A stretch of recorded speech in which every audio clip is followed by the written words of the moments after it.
Welcome back to Let's Talk About It, a social work podcast, where this season we are focusing on the experiences of Black veterans within the VA. I'm your host, Edward Parati-Sousis. Before we jump in, I want to read a brief positionality statement, because how I show up matters. I am a white, heterosexual man who is currently middle class, and I grew up in a multicultural family living in poverty. I am also a combat veteran who served 10 years in the Army. Those identities and experiences shape how I move through institutions and how institutions respond to me. My whiteness, gender, professional status, veteran status, and current class position can afford me access and credibility that Black veterans are too often denied. My early life in poverty within a multicultural family has taught me precarity, code switching, and the ways which systems label, surveil, and sort people. I carry both privilege and proximity to hardship. In this project, I commit to anti-racist, trauma-informed practice and crediting Black veterans as authoritative knowers rather than subjects, and sharing power through co-design and consent. My role is a facilitator and learner, not an arbiter. I use this platform to name structural harms rather than pathologize individuals, and to stay accountable by grounding episodes in peer review evidence.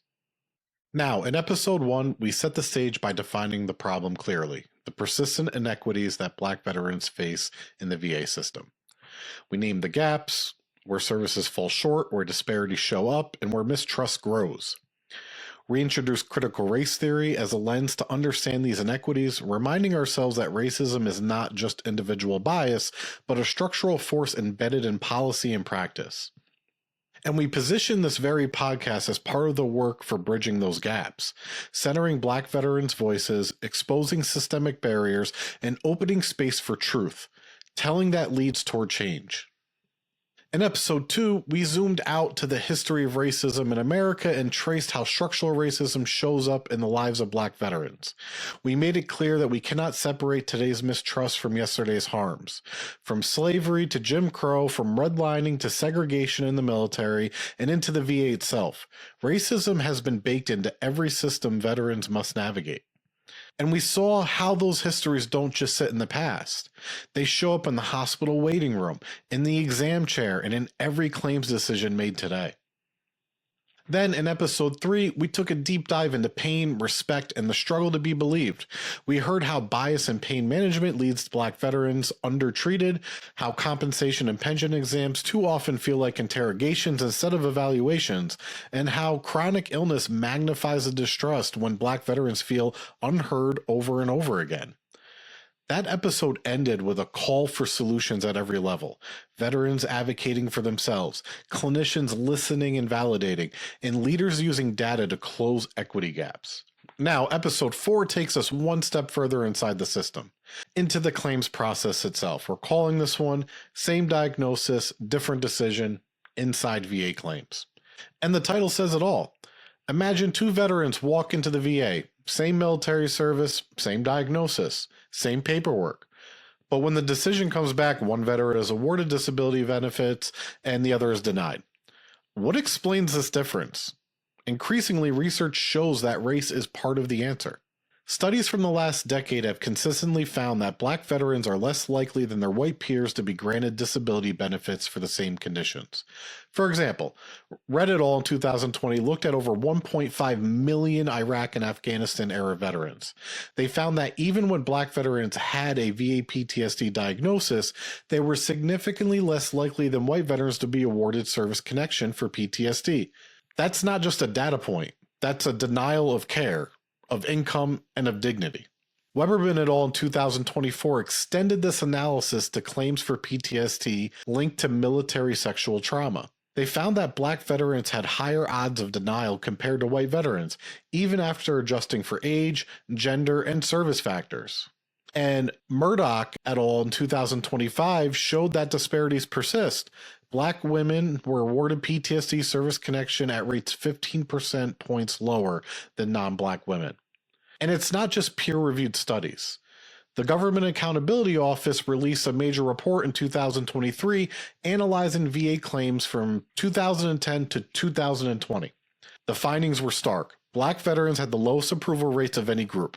about 61% on initial claims compared to 75% for white veterans. Even when multiple claims were filed over time, the gap remained. When we put all this data together, the picture becomes undeniable. There is no single diagnosis, no single exam, and no single claim file. There is a system, and that system treats veterans differently by race. But why? That's what this episode is here to unpack. In segment 1, we'll take a deep dive into the numbers. We'll walk through the data from Red, Weberman, Murdoch, and the GAO, and others.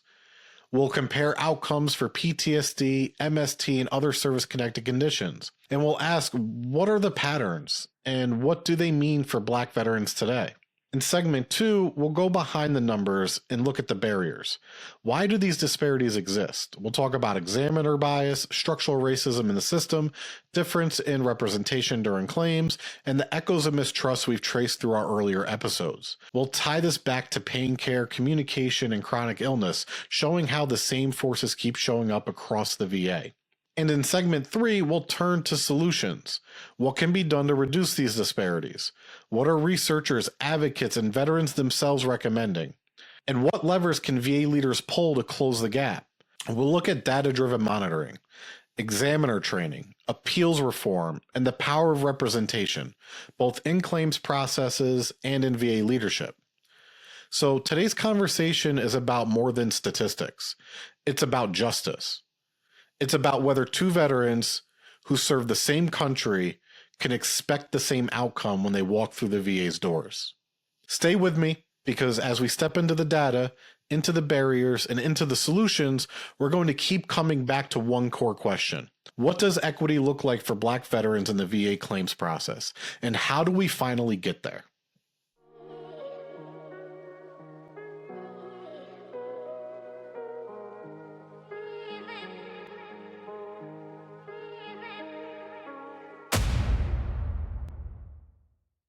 When we talk about disparities in VA's claim process, we need to start with the numbers. The data is the clearest way to see what's happening and to move past anecdotes into patterns. And when you look at the studies that have been done, a troubling picture emerges. Black veterans are less likely than white veterans to have their disability claims approved, even when the diagnosis is the same. But before we dive into the details of each study, I want to make one thing clear. There just isn't enough research. When I searched for peer-reviewed articles focused specifically on racial disparities in VA claims, I found only a handful over the last decade. Think about that. Millions of veterans pass through the VA.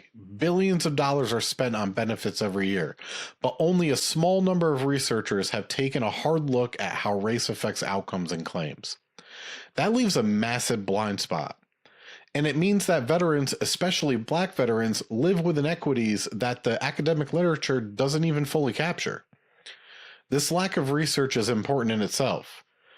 Back in episode 1, we introduced critical race theory as a lens, reminding ourselves that what isn't measured often isn't valued. If disparities aren't tracked, they remain invisible in policy discussions. And when disparities remain invisible, they can be ignored. That's why every study we do have is critical. It's a piece of a puzzle that is still far from complete. We'll unpack this blind spot more in segment 2, but let's start here by looking closely at the evidence that does exist. The first major study to highlight is by Red et al. In 2020 in Military Medicine. This study is especially important because of its size and scope. The team looked at more than 1.5 million Iraq and Afghanistan-era service members who separated from the military between 2001 and 2017 and had at least one VA encounter afterward.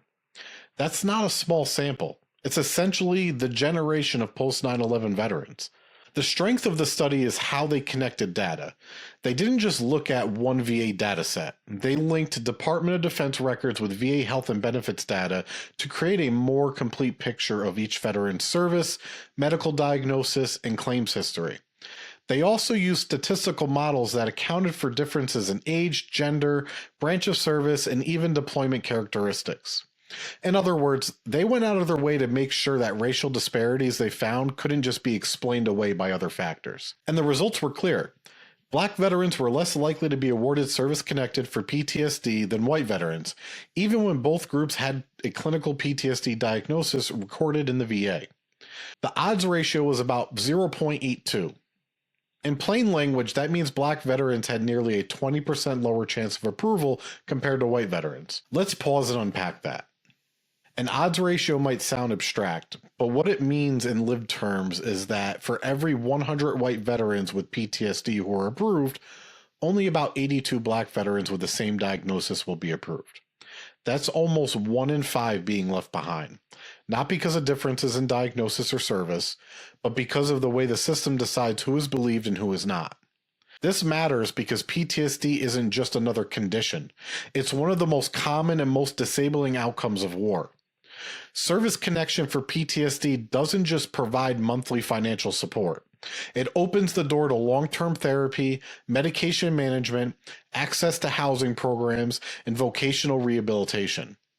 Denial doesn't just cut off income. It cuts off treatment pathways. It deepens suffering, and it sends a clear message. We don't see your trauma as valid. Now, it's worth noting that the Reddit all study also found gender differences. Women across all racial groups had lower odds of approval than men, with an odds ratio of about 0.72. That means women veterans were nearly 30% less likely than men to have PTSD service connections. And when you put race and gender together, say a black woman veteran, the barriers compound.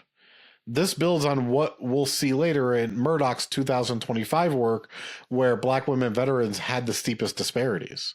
For now, the takeaway from Reddit all study is stark. Even when controlling for nearly every other factor, black veterans with PTSD diagnoses are less likely to receive recognition and compensation for their condition. And there's a deeper question. What does that do to trust? In episode 3, we talked about how mistrust grows when pain is dismissed, when chronic illness is minimized, and when C&P exams feel like interrogations. The red findings show that mistrust doesn't stop in the exam room. It follows veterans into the claims process. When the VA denies a black veteran's PTSD claim at a higher rate, it reinforces the feelings that the system doesn't believe them, doesn't respect them, and doesn't value their suffering the same way it values others. This is where history echoes loudly. In episode 2, we trace how structural racism has always shaped who is believed and who is dismissed in American institutions. From medicine to housing to policing, black voices have too often been silenced or doubted. Reddit all study tells us the VA is no exception. And for veterans who risked everything in service, that denial hits especially hard. The Weber Minute All study in 2024 in Plus One took a different angle. Instead of looking broadly at PTSD, it zoomed in on military sexual trauma-related PTSD claims. Their sample included thousands of VA claimants whose PTSD was linked to either MST or to combat trauma. Then they compared approval and denial rates, while controlling for demographics and service-related factors. This matters because it means the researchers weren't just comparing apples to oranges. They adjusted for things like age, gender, and service branch to make sure that the disparities couldn't simply be explained by who was in which unit or what type of service that they had. What they found was sobering. MST-related PTSD claims were denied at a higher rate overall, 27.6% versus 18.2% for combat-related PTSD. The gap reflects a long-standing issue. MST is too often met with skepticism, both inside and outside of the military. Survivors frequently report feeling disbelieved, blamed, or minimized, and here the data backs up those experiences. Layer race into the equation, and the inequities deepen. Black veterans filing MST-related PTSD claims were nearly 40% more likely to be denied than white veterans, with an adjusted odd ratio of about 1.39. In other words, even when everything else was equal, race itself played a role in the outcome. Again, let's humanize this. Imagine two survivors of MST. Both file PTSD claims with the VA. Both describe trauma that continues to affect their daily lives.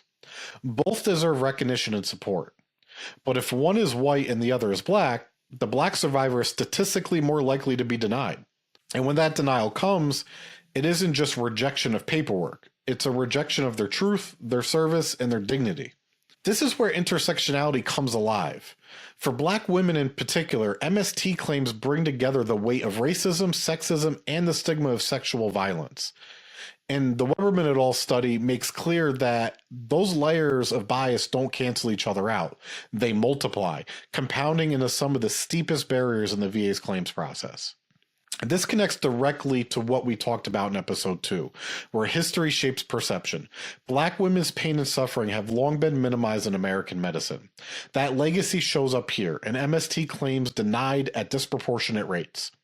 And it also ties back to episode 3, where we talked about how mistrust grows when veterans aren't believed. For MST survivors, being denied service connection can re-traumatize, reinforcing the very harm the claim was meant to address.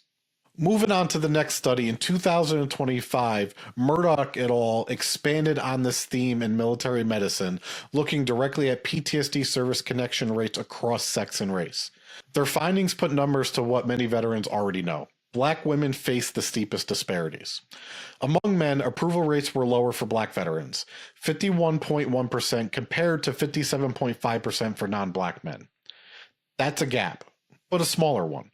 Among women, though, the differences were stark. Only 35.4% of Black women were approved for PTSD service connection, compared to 50.8% of non-Black women. That's a 15-point difference. Methodologically, this was strong work. The study analyzed a national VA dataset, ensuring that the results reflected real-world outcomes across the system rather than just one region or one cohort. That broad scope gives the findings real weight. This isn't an isolated issue, it's a systemic one. The implications are huge. For Black women veteran, PTSD is already a heavy burden. To then face a claims process where a Black female veteran is 15 points less likely to succeed than her non-Black counterpart is a profound injustice. It's not just an academic gap. It's the difference between receiving benefits to support recovery and being left to struggle alone. And this finding echoes the broader message in episode 3. Mistrust is not abstract, it's lived. When Black women veterans see claims denied at these rates, it confirms the belief that the system does not see their suffering as fully legitimate. Finally, we need to step back and look at the broader system. That's where the Government Accountability Office did in 2023. They analyzed VA claims from 2010 through 2020, and the results were unambiguous. Black veterans had the lowest approval rates of any group. On initial claims, the approval rate for Black veterans was about 61% compared to 75% for white veterans, a 14-point gap. Even after encountering for additional claims or appeals, the gap persisted, 71% for Black veterans versus 80% for white veterans.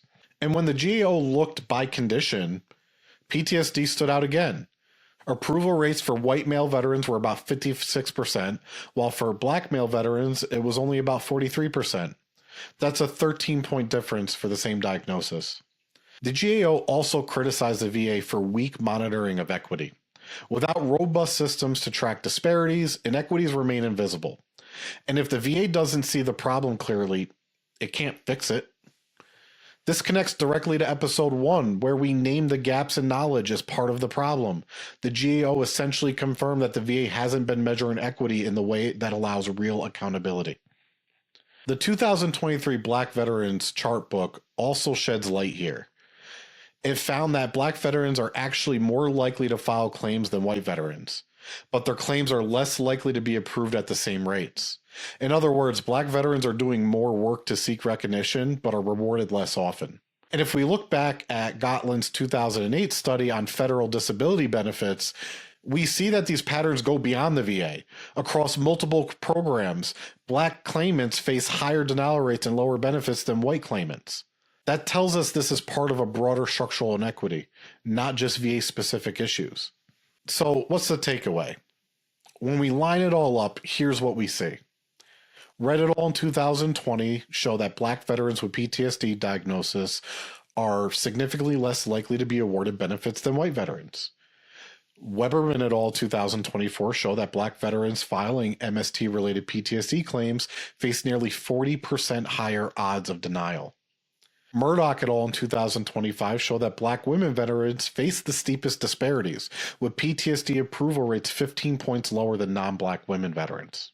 The GAO 2023 found across all claims that Black veterans have approval rates 9 to 14 points lower than white veterans, even after multiple filings. And the charter book distributed by the VA in 2023 found that Black veterans file more claims but succeed less often. And finally, Gotlin et al. In 2008 showed that these disparities extend beyond the VA into other disability systems. Different studies, different years, different methods, but the same story. The same diagnosis, different decisions. Before we close out this segment, it's important to step back and talk about the limitations of the research as a whole. Because as powerful as these studies are, Red et al. In 2020, Weberman et al. In 2024, Murdoch et al. In 2025, and the GAO report in 2023, they all share some constraints that leave us with an incomplete picture. First, there's the issue of small number of peer-reviewed studies. We've cited just a handful of articles in the last decade that directly examine racial disparities of VA claims. This is shockingly low given how many millions of veterans interact with the VA and how central disability compensation is to their health and economic well-being. This lack of sustained scholarly attention is itself a structural problem. As we discussed back in episode 1, what isn't measured often isn't valued. If research doesn't focus on Black veterans' experiences in the claims process, those disparities can remain invisible to policymaking. Second, most of these studies rely on large administrative data sets. That gives us breadth. It allows us to see patterns across the entire VA system, but it doesn't always give us depth. Administrative data can tell us what happened, approval or denial, rates by race or gender, but not always why. Was it examiner bias? Inconsistent documentation, different access to legal or advocacy support, or structural barriers in how trauma is coded and assessed. The data can't fully explain mechanisms, which means we still have unanswered questions about the drivers of inequity. Third, the studies are often condition specific. Red et al. And Murdoch et al. Looked at PTSD. Weberman et al. Focused on MST-related PTSD. That's critical work, but it leaves out other conditions where disparities may be just as profound, like chronic pain or musculoskeletal injuries, or illnesses like diabetes and kidney disease that disproportionately affect Black veterans. Without parallel research on those claims, we're only seeing part of the landscape. Fourth, there's the issue of broad racial categories. Many studies compare Black to white, sometimes grouping all other veterans into an other or non-Black category. That obscures the experiences of Latinx veterans, Asian American veterans, and others. And within the Black veteran population, the data often doesn't capture the role of ethnicity, immigration status, or other intersectional identities that could shape claims outcomes. Finally, even the GAO report, the most comprehensive system-wide look we have, was limited to 2010 through 2020. That's an important window, but it doesn't tell us what's happening right now. Without updating, ongoing monitoring, we can't know whether disparities are narrowing, widening, or shifting to new areas. So the bottom line is this: the research we have paints a clear picture of inequity, but it is also incomplete.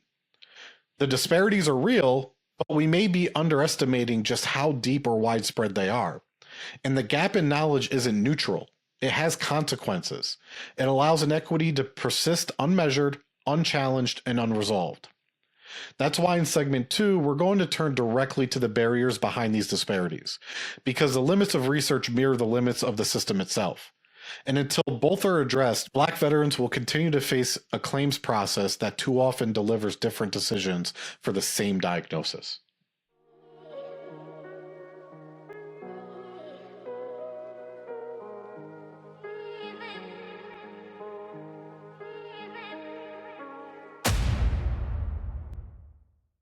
In segment 1, we walked through the data. We looked at studies by Red, Weberman, Murdoch, and the GAO, and we saw the clear patterns. Black veterans are less likely to have their claims approved, even when the diagnosis is the same. But numbers alone can only take us so far. They tell us what is happening, but not always why. So in this segment, we're going to dig deeper into the barriers that help explain these disparities. Some of them are structural, some cultural, some historical. And many of them echo themes we've already talked about in earlier episodes: bias in pain care, mistrust from history, the compounding weight of intersectionality. All of those forces show up here, inside the VA claims process. On paper, the VA's claims rules are neutral. Decisions rest on evidence in the file and on standardized criteria. In practice, structural features of the system reproduce inequity, especially when documentation is thin, trauma is stigmatized, or examiner judgments vary. From the MST-PTSD study by Weberman et al. 2024, the authors point to several practical failure points that help explain why MST-related PTSD claims are denied more often, and why Black veterans face even higher denial odds. And those findings include sparse or delayed documentation or markers. MST is underreported during service because of stigma, relational fears, and confidentiality concerns. When veterans file later, the record often lacks these markers, such as behavioral changes, requests for transfer, or counseling notes. The absence of markers becomes a de facto hurdle, even though underreporting is the norm for sexual trauma. Another finding is inconsistent weighting of the narrative versus objective records. Adjudicators and examiners differ in how they credit a veteran's detailed account when paperwork is thin. This variability disproportionately harms MST claimants and can amplify racial bias in credibility judgments. Examiner variability and trauma-specific training. The study highlights that not all evaluators have consistent MST-specific training. Without a common standard, subtle skepticism, tone, or phrasing can affect what gets documented, and those documentation gaps directly shape the rating decision. Clinical coding or diagnostic pathway issues. If earlier encounters were coded non-specifically, for example, anxiety or adjustment, rather than PTSD, adjudicators may infer weak service connection. In MST claims, where disclosure often occurs years later, these coding histories can tilt credibility assessments. And lastly, compounded bias at intersections. The paper underscores that race and gender intersect. Black women face layered disbelief, racism plus sexism plus sexual trauma stigma. In a system that leans heavily on proof, intersectional bias translate into higher denial odds even after adjustment. From Red et al. 2020 on PTSD service connection, the authors discuss mechanisms that could sit behind lower award odds for Black veterans despite documented PTSD. And they found differential documentation pathways. Earlier treatment encounters may produce less detailed PTSD documentation for Black veterans, i.e. shorter notes, fewer symptoms specifics, leaving a thinner paper trail at decision time. Access and timing effects. Later entry to VA care or interrupted care can mean fewer specialty notes on standardized assessments in a file when the claim is first adjudicated. And then lastly, evaluator claims process bias. Even with controls, unmeasured elevator effects, such as how much weight an adjudicator or examiner gives a symptom report, can drive disparity outcomes. From Murdoch et al. In 2025 on sex by race gaps, the team emphasizes that Black women's approvals trail non-Black women by 15 points, and notes potential drivers. Unmeasured confounding and documentation quality. The dataset shows outcomes, not the interpersonal dynamics that create them. If Black women receive briefer visits, fewer detailed trauma notes, or experience dismissal in earlier care, those upstream gaps surface as downstream denials, and we discussed this in episodes 2 and 3. Intersectional credibility penalties. The authors caution that structural and interpersonal factors likely co-occur. Bias in believing trauma, gender expectations about emotion, and stereotypes about Black women's strength, which can suppress perceived severity or functional impact in the file. From the GAO 2023 system-wide review, beyond showing a 9 to 14 point approval gap for Black veterans, the GAO names process-level barriers. These include insufficient equity monitoring. The VA lacked robust routine race ethnicity stratification and claims analysis. Without dashboards, managers can't see where denial clusters occur. Data completeness and standardized issues. Demographic fields and decision data aren't consistently structured for equity analysis. Disparate systems such as benefits, clinical, contact exam feeds impede end-to-end auditing. And then lastly, quality control on complex claims such as MST. The GAO flags the need for strengthened quality review where corroboration is intrinsically difficult to prevent premature or erroneous denials. What this means in the room. When a Black MST survivor sits for a C&P exam, they're navigating a process that 1. Often lacks early documentation, 2. Relies heavily on examiner write-ups, and 3. Varies in MST expertise, and 4. Filters credibility through stereotypes. Each step is technically neutral, but together they form a structural gauntlet that disproportionately yields denials, exactly what the studies observed. So barrier 1. Examiner bias and stereotypes. One of the most direct barriers come from the examiners who evaluate claims. Compensation and pension exams are supposed to be objective assessments of whether a condition is service-connected. But the reality is that examiners bring their own bias into the room. Research in the broader medical field has shown that many clinicians still hold false beliefs about biological differences between Black and white patients. The 2016 study by Hoffman et al., for example, found that some medical trainees believed Black patients had thicker skin or less sensitive nerve endings, myths that date back to slavery. These false beliefs contribute to underestimation of pain and distrust of self-reported symptoms. When those same biases enter the C&P exam room, they shape how an examiner interprets a Black veteran's account of PTSD, chronic pain, or trauma. Doubt creeps in. Is the veteran exaggerating? Are their symptoms credible? That doubt often shows up in the written exam report, which becomes the foundation of their claims decision. And when doubt is coded into the record, denial follows.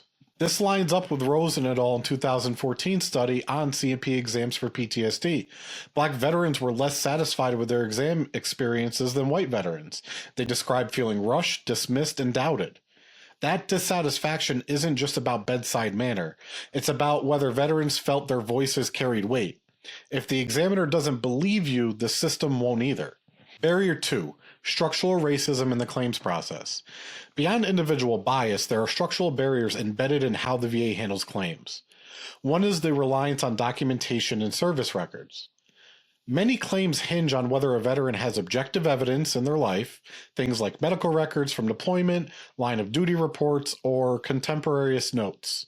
But we know from history that Black service members have not always had equal access to documentation. During early eras, records were inconsistently kept. Even in more recent conflicts, stigma around seeking care meant many service members didn't report mental health issues while in uniform. For Black service members already navigating stereotypes about toughness and fitness to serve, seeking help could feel especially risky. That means when they later file claims, the paper trail looks thinner. And in a system that prizes documentation over testimony, thinner records means weaker claims. The system is structured to disadvantage those whose suffering wasn't neatly recorded, and Black veterans disproportionately fall into that category. This is where critical race theory helps us see the bigger picture. The claims process looks neutral on the surface, we just file the evidence in the file.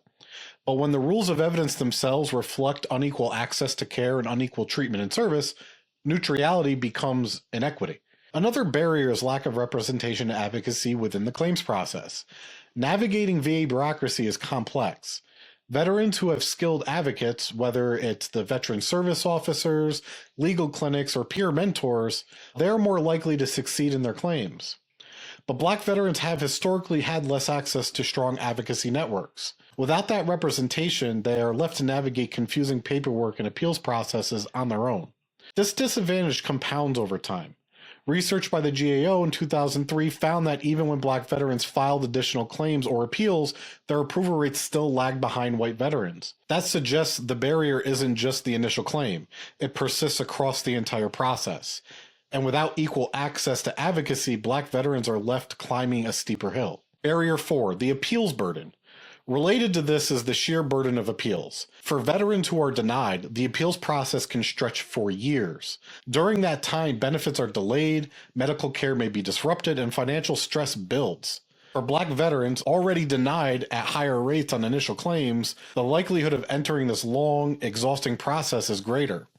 And the toll is not just financial, it is emotional as well. Having to fight repeatedly for recognition for your service-connected condition reinforces the sense that the system doesn't believe you. This connects back to what we heard in episode 3 about pain and being believed. If mistrust grows every time a veteran feels doubted in the clinic, imagine how it grows when the entire claims process is built on disbelief. Appeals aren't just legal hurdles, they are institutionalized mistrust. Barrier 5, research gaps and blind spots. In segment 1, we noted the small number of peer-reviewed studies on this issue. The lack of research is itself a barrier, because if inequity isn't measured, it isn't prioritized. Right now, most of what we know about disparities in VA claims comes from a handful of studies in the GAO report. That leaves enormous blind spots. We don't know enough about disparities in claims for chronic pain, musculoskeletal conditions, or illnesses like diabetes and kidney disease. We don't know enough about the experience of Latinx, Indigenous, or Asian American veterans in the claims process. And we don't have longitudinal studies that tell us how disparities evolve over time. But research gaps aren't just about lack of interest from scholars, they're also about data gatekeeping by the VA. The VA controls access to much of the administrative data that researchers would need to conduct independent analysis. That means the very institution being studied holds the keys to the evidence of its own inequities. When data access is restricted, slow, or limited to internal teams, the result is fewer independent studies and less accountability. This is where critical race theory helps us once again. CRT reminds us that institutions often protect themselves by controlling what knowledge is produced and circulated.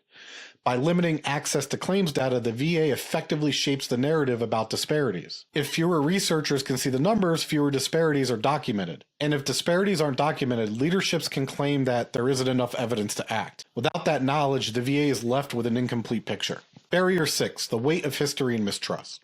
Finally, we cannot ignore the role of history. In episode 2, we traced how racism has shaped veterans' experience across generations, from segregated units in World War II to unequal access to the GI Bill benefits. Those patterns of exclusion don't vanish when a veteran files a claim today. They echo in every denial letter, every appeal, every interaction where trust is already fragile. This is why solutions have to address not just the mechanics of the claims process, but also the deeper work of repairing trust. The bigger picture. So when we put all of this together, what do we see? We see examiner bias shapes how claims are evaluated, structural racism and documentation creates unequal evidence, lack of representation leaves veterans to navigate a system alone, the appeals process institutionalizes mistrust, research gaps keep inequities invisible, and history ensures that mistrust runs deep. These barriers don't operate in isolation. They reinforce each other. A veteran who feels disbelieved in a CAP exam also has thinner documentation, less advocacy, and higher likelihood of denial. That denial leads to an appeal, which takes years, during which mistrust grows even stronger. It's a cycle, and Black veterans are caught in it more often and more deeply than their white peers. In segment 3, we'll turn to the question of solutions. What can be done at every level? Veteran, clinician, and leadership to break this cycle. Because naming the barriers is only the first step. The next step is building a system where the same diagnosis really does mean the same decision, no matter who you are.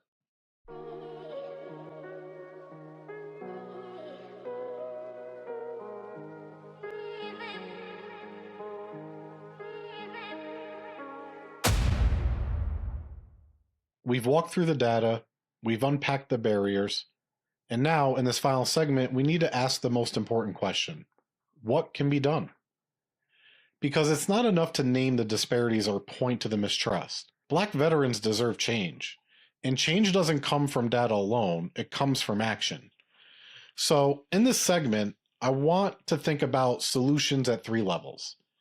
What Black veterans themselves can do, what clinicians and examiners can do, and what VA leadership must do to finally pull the levers of equity. Let's start with Black veterans themselves. Now, I want to be clear again here. The responsibility for equity does not fall on the shoulders of Black veterans. The burden is not theirs to carry. But until the system changes, there are strategies that veterans can use to strengthen their claims and protect their voices. One of the biggest is documentation. As we saw in segment 2, the VA process leans heavily on what's written down. Veterans who keep detailed symptom journals, collect lay statements from friends or family, and gather every available piece of service-related evidence gives themselves a stronger foundation. Another strategy is seeking advocacy. Whether it's through the veteran service officers, the DVA, legal aid clinics, or veteran advocacy organizations, representation makes a difference. Studies and government reports alike show that veterans with accredited representation fare better in claims. For Black veterans who face higher denial rates, having a skilled advocate can help close that gap. And finally, veterans can build community knowledge. By sharing experiences with each other, whether in a peer group, community meeting, or an online forum, Black veterans can learn what strategies work, which pitfalls to avoid, and where systemic inequities are most pronounced. In episode 1, we talked about the power of Black authoritative knowledge. Here again, Black veterans' voices are a source of wisdom and resilience. Now, let's talk about clinicians and examiners, the people who meet veterans face to face and whose reports often decide the fate of a claim. The first responsibility here is training. Every examiner should receive training not just in the technical criteria of PTSD, MST, or chronic pain, but in cultural competence and trauma-informed practice. Studies like Weberman's 2024 make it clear that inconsistent training contributes to denial disparities. Standardized MST-specific training, for example, could help ensure veterans' narratives are respected even when documentation is thin. Second, clinicians must commit to listening and believing. In episode 3, we heard what Black veterans want most is to be believed. For examiners, that means approaching each evaluation without presumptions, without stereotypes, and with an openness to the full reality of the veteran's experience. This is especially crucial for Black women veterans, whose voices are often doubly discounted by both racism and sexism. Third, clinicians can help by documenting thoroughly. Every symptom, every functional impact, every connection to service needs to be clearly recorded. Thin notes create barriers down the line. Rich, detailed documentation creates pathways to approval. Finally, clinicians can act as advocates inside the system. Clinicians more broadly, mental health providers, primary care physicians, or social workers, can provide nexus letters, write supporting statements, and help veterans gather the evidence needed to succeed in claims. The biggest levers, though, sit at the leadership level. And here, the VA has work to do. First, leadership must commit to data transparency. As we discussed in Barrier 5, data gatekeeping is a structural form of inequity. The VA must make claims data more available to independent researchers, stratified by race, gender, condition, and region. Without transparency, disparities remain hidden. With transparency, accountability becomes possible. Second, the VA must build equity dashboards that monitor disparities in real time. Imagine if every regional office could see whether Black veterans in their jurisdiction were being denied at higher rates. Imagine if leaders reviewed those numbers quarterly and held managers accountable for gaps. That kind of monitoring is exactly what the GAO called for in 2023. Third, the VA must strengthen examiner training and oversight. C&P exams are pivotal, but quality varies widely. VA leadership should require standardized cultural competence training, conduct random reviews of exam notes for bias, and implement stronger quality control for sensitive claims like MST. Fourth, leadership must invest in appeals reform. Appeals today can take years. Streamlining the process, improving communication with veterans, and ensuring equitable access to legal representation would reduce the burden of denial. And finally, leadership must center veterans' voices in reform. That means not only surveying veterans after claims, but creating advisory boards where Black veterans help shape policies and practices. This is where critical race theory's commitment to centering marginalized voices comes alive. Because who better to design an equitable system than those who have lived in inequities? So what does this look like in practice? At the veteran level, it looks like Black veterans keeping detailed records, seeking advocacy, and leaning on community knowledge to navigate the system. At the clinical level, it looks like examiners listening without bias, documenting thoroughly, and approaching each claim with trauma-informed care. At the leadership level, it looks like data transparency, real-time equity monitoring, strong examiner training, appeals reform, and the inclusion of Black veterans' voices in decision-making. Taken together, these steps can start to dismantle the cycle we described in segment 2, where bias, weak documentation, lack of representation, and appeals burdens reinforce inequity. But let me end this segment with a reminder. These solutions are not optional. They are necessary. Because the question of equity in VA claims is not just about numbers or process, it's about justice. So the work ahead is clear. Veterans can prepare, clinicians can listen, and leaders must act. And together, we can move closer to a VA where the same diagnosis truly means the same decision for every single veteran.